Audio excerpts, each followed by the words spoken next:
మీ పేరు? కరి శ్రీనివాసరావు అండి. అది గోపాలరెడ్డిపేట.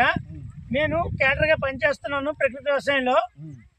సో మీరు ఈ నవధాన్యాలు పిఎండిఎస్ అన్నది మీ సొంత బలం ఇది? అవును సార్. అంటే ఏ సంవత్సరం నుంచి మొదలు పెట్టారు మీరు? మేము 2018 నుండి నవధాన్యాలు చల్లడం ప్రారంభించామండి. అంటే వరికి ముందండి. మే నెల 15 తారీఖు నుండి ఏ రోజు అదును చూసుకొని ఆ రోజు జల్లడానికి చూస్తాం సార్. ఓకే. ఈ ఎన్ని రకాలు 2018 సంవత్సరంలో వేశారు? ఫస్ట్ సంవత్సరం 30 రకాలు వేసాను సార్. ఓకే, 30 రకాలు నవధాన్యాలు కలిపి చేశాను సార్. ఓకే. మిల్లెట్స్ 5 రకాలు, పప్పు ధాన్యాలు 5 రకాలు, పచ్చిరొట్టు ఎరువులు, కూర తీగ జాతి కలుపుకొని వేసాను సార్. 30 రకాలే మొదటి 2018 సంవత్సరం మొదటి సంవత్సరం స్టార్ట్ చేసి 2018లో నేల ఎలా ఉంటుంది మీ సొంత పొలంలో? ఇప్పుడు నేలలో ఏ విధమైన మార్పులు వచ్చాయి ఈ నవధాన్యాలు వేయడం వలన? అప్పటికి 2018కి ఇప్పటికి 2024కి చాలా బాగా మారిందండి భూమి. అంటే ఫస్ట్ 2 సంవత్సరాలు కూడా 32 రకాలు చేశాను సార్. నెక్స్ట్ ఇయర్ 2019లో 2020 వచ్చేసరికి భూమి మెత్తదనంగా ఉండేదండి. అప్పుడు కొద్దిగా కలుపు వచ్చిందండి. ఒక 3-2 తీయించాను. తర్వాత నుండి కలుపు కుమ్మించుదాం అని చెప్పేసి 3 పెట్టి కుమ్మించాను తప్ప కలుపు అయితే రాలేదు. కావాలంటే చూసుకోండి భూమిలో ఏ విధంగా మారిందని మీరు అనుకుంటున్నారు? నేల స్వభావం నేల మాత్రం మే నెల ఎండల్లో కూడా కొంతమంది నేను పనిచేసిన దగ్గర నుండి మాస్టర్ని చాలా మందిని తీసుకొచ్చానండి విజిట్ కోసం. వాళ్ళు చెప్తున్నారు ఏటీలో పుట్టుకుపోయి ఉన్నది భూమి అనేసి. మే నెలలో దున్నే దుక్కు వస్తుందండి. పక్క రైతుతో పోల్చుకుంటే కెమికల్ చేసిన రైతు ఇప్పుడు మాకు పొలాలు దుక్కు రావట్లేదు, నీ పొలం ఏంటి మెత్తగా దుక్కు వస్తుందని అడిగారండి. నేను నవధాన్యాలు చల్లడం వల్ల భూమి గుల్లబారిపోద్ది అని చెప్పానండి.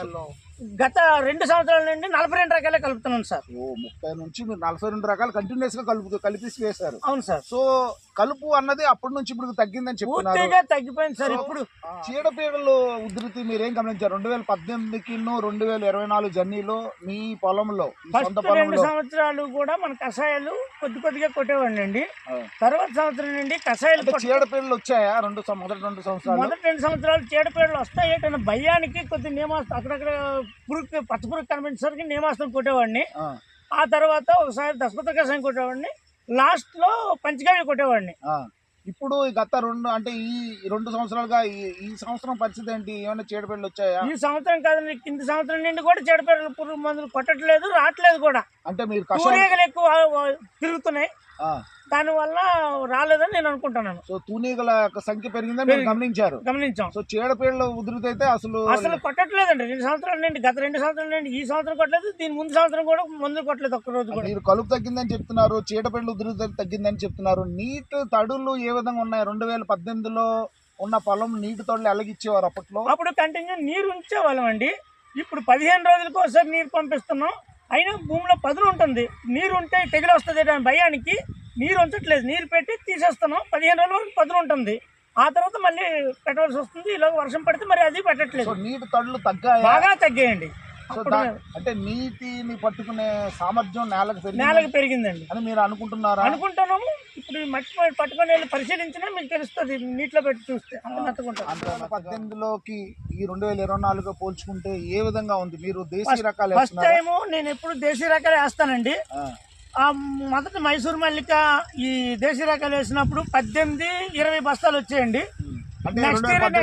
ప్రతి ఇయర్ 2018లో ఇయర్ 2 బస్తాలు పెరిగాయండి. కింది సంవత్సరం మాత్రం 28 బస్తాలు వచ్చాయండి. ఇప్పుడు ఈ సంవత్సరం 30 వస్తాయని నేను అంతరం వేస్తున్నాను సార్. పంటను బట్టి పంట కోత జరగలేదు. సో ఈ దిగుబడి కూడా పెరుగుతోంది. దిగుబడి పెరుగుతూనే వస్తుంది. సో నవధాన్యాలు 30 నుంచి 42 రకాలు వేశారు. సో ఈ విధానం 30-40 మొదటి సంవత్సరంలో వేయాలనే ఆలోచన మీకు ఎలా వచ్చింది? అంటే అంతకుముందు పచ్చిరొట్టు ఎరువులు వేసేవాళ్ళం. వాటి వలన కంటే ఈ నవధాన్యాలు కలిపిన దగ్గర ఉండి బాగుంది.